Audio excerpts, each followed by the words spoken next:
Salve, salve nação alvinegra, começando mais um vídeo aqui no canal John do Timão. Então se você for novo já sabe, né? Se inscreve aí embaixo, já deixa o like pra fortalecer.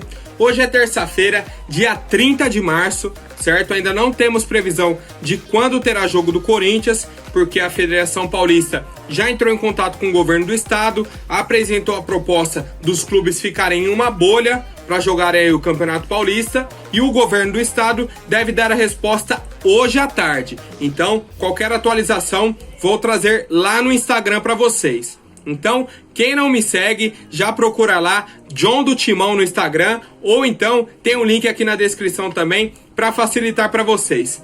Demorou, família? Então, editor, pode rodar a vinheta. Salve o Corinthians! Bom, tava pesquisando algumas coisas aí sobre o Wagner Mancini, e aí cheguei na lista do Globo Esporte sobre 5 motivos aí que não estão agradando nem mesmo o técnico Wagner Mancini, certo? Ele falou que precisa corrigir alguns setores e tal, falou que está insatisfeito com o desempenho do clube, e aí o GE listou 5 pontos aí que podem ser os causadores dessa insatisfação. Primeiro, o time não tem controle das partidas. Contra o Retrô, 61% de posse de bola pro time do Pernambuco. Contra o Mirassol, 54% pro Mirassol. Salgueiro, 56%. São Caetano, 54%. Contra São Caetano, Salgueiro, Mirassol e Retrô, o Corinthians teve menos posse de bola, tá? Depois, contra os clubes de Série A, a última vitória foi contra o Ceará, dia 3 de fevereiro, tá? Final de semana agora completa 2 meses. Depois disso a gente empatou com o Palmeiras, com o Bragantino, certo? No Paulistão. Aí os jogos do Brasileiro: Inter, Vasco e o Atlético Paranaense. E a gente perdeu do Santos e do Flamengo. 7 clubes aí que a gente enfrentou sem vitória, família. Depois, o time titular dele. Ele não consegue manter uma formação sempre, tá sempre tendo algumas mudanças, por desfalque, outra por opção dele, mas ele não consegue manter aí uma regularidade de escalação. E além disso, os jogadores que ele vem colocando não tem brilho. Ele mantém o Jô, mantém o Ramiro, certo? Mantém o Otero, e os caras não resolvem. Então, mais um ponto aí. E por último, talvez aí a falta de renovação. O único jogador hoje da base que vem tendo algumas chances é o Varanda. Ele deu oportunidade pro Matheus Donelli, pro Antony, quando teve a crise de Covid lá. O Cauê entrou em algumas partidas, o Adson, o Vitinho, menos. Mas só tem o Varanda que tá sendo titular. De resto, o Jô não tá jogando nada e não sai do time. Não sai do time, família, não sai do time.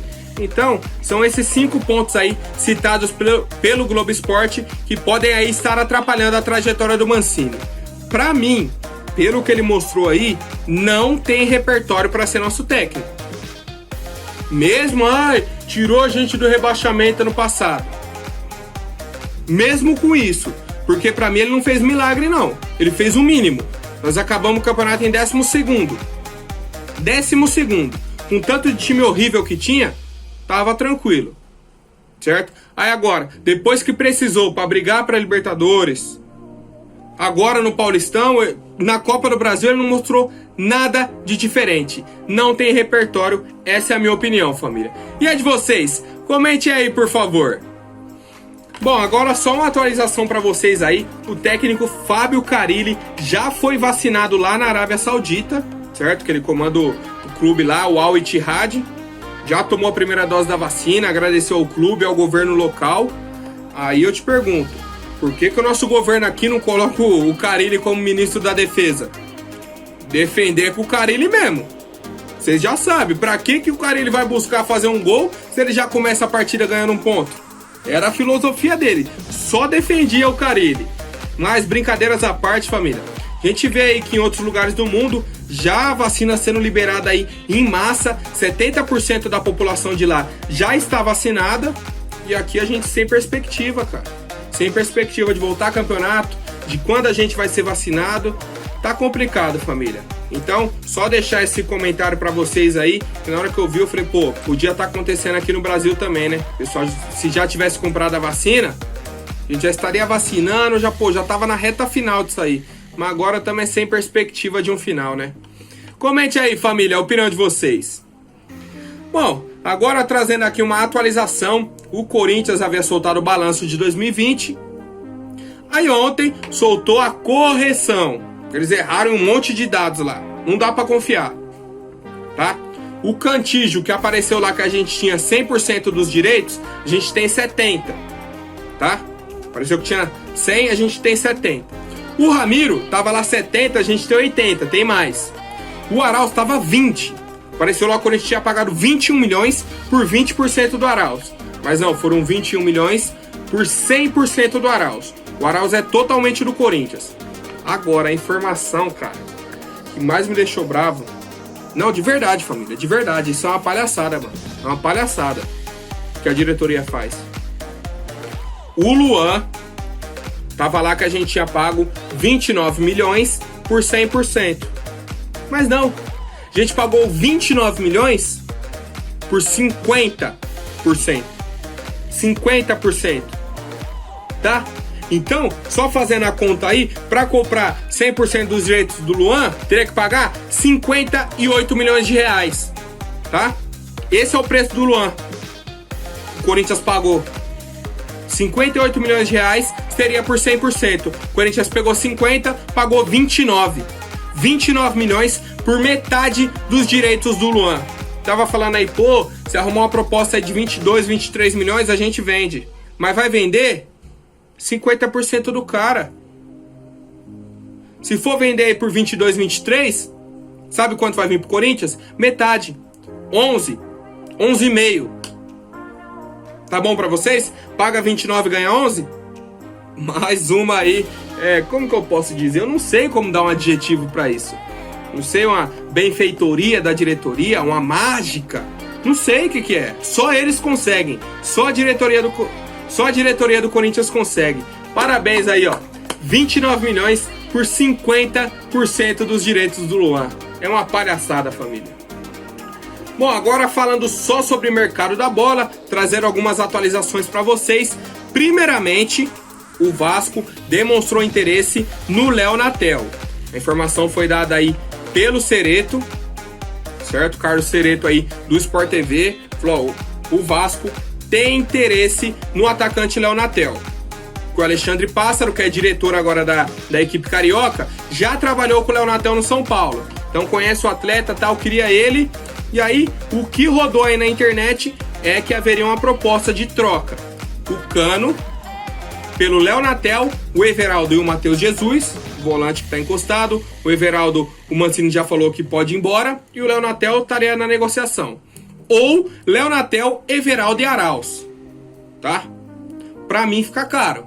Tanto com o Matheus Jesus quanto com o Arauz. Com o Arauz nem se cogita. Com o Arauz a gente pagou 21 milhões. Certo? Então já tira o Arauz. Agora o Cano pelo Natel e o Everaldo, firmeza, tchau. Tchau pros dois, pode vir o Germancano. Agora por 3 jogadores o Vasco tá de brincadeira. Ou dá um dinheiro, ou ver algum jogador aí que o Corinthians quer. Do Vasco mesmo eu só gosto do Thales Magno. Já pra falar a verdade mesmo. Tem um ou outro ali que joga um futebolzinho, de resto pode deixar por lá. E aí, alguns outros repórteres foram atrás dessa informação. O Marcos Belo Júnior conversou com o empresário do Léo Natel. Ele disse que até então não tem negociação com o Vasco. Pode ser só um interesse do clube Cruz Maltino. Não fizeram proposta. E aí o Capelanes, da Rádio Bandeirantes, descartou essa possibilidade aí dessa troca pelo Germancano. Então, essas informações que a gente tem. O Cereto falou que o Vasco quer o Germancano. Na internet já falaram sobre essa troca. Cano pelo Natel, Everaldo e o Jesus.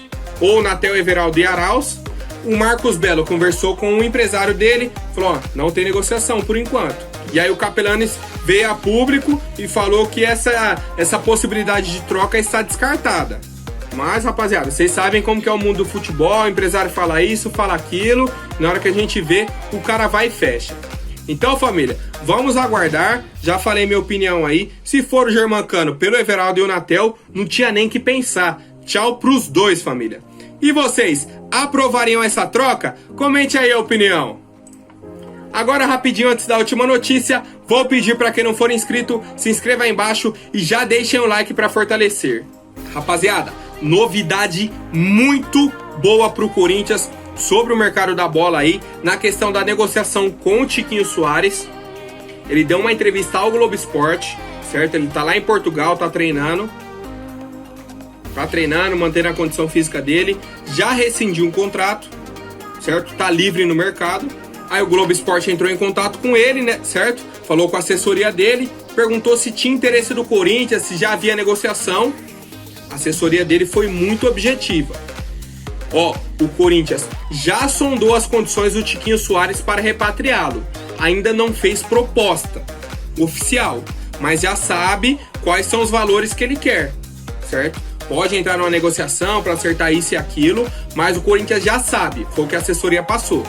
Aí o Globo Esporte entrou em contato com o próprio Tiquinho Soares para conseguir uma entrevista com ele, e ele falou o seguinte, estamos acertando alguns detalhes, surgiram situações e vamos ver a melhor opção para voltar a atuar. Não vejo a hora de tudo se definir logo. Então, rapaziada, eu particularmente fiquei muito otimista com essa situação. Pelo que o Tiquinho falou aí, não teve uma grande sondagem nem do Palmeiras nem do São Paulo. A principal foi a do Corinthians. E aí, se perguntado se ele viria e tal, ele falou, estamos acertando alguns detalhes. Surgiram situações, ele vai ver o que é melhor para ele. Mas que ele quer que tudo se resolva logo. Como eu já falei até no vídeo de ontem e nos vídeos anteriores, para mim é uma ótima opção para o Corinthians. É uma ótima opção. Um atacante com mobilidade, com raça, que vai ajudar a nossa equipe. Pra mim, hoje, 2021, muito melhor que o Jô. Muito melhor pelo que o Jô vem apresentando. E não é difícil, né? Não é difícil. Mas, vocês sabem como é a diretoria do Corinthians. A gente tem que ver o salário do Tiquinho, que é alto, certo? Esse é um ponto negativo aí, é um salário alto. Mas o ponto principal é que ele tá livre no mercado. Não tem que negociar com nenhum clube, pagar e tal. É o Corinthians e o Tiquinho frente a frente. Vai sentar, negociar o contrato aí e tomara que ele feche com o Corinthians. Esse é o meu desejo. E vocês, família, gostariam de ver o Tiquinho Soares com a camisa do Corinthians? E estão otimistas com essa negociação após a declaração dele? Comente aí a opinião de vocês. Por hoje é isso, família. Amanhã eu volto com mais notícias sobre o nosso Coringão. Até mais, um forte abraço e vai Corinthians!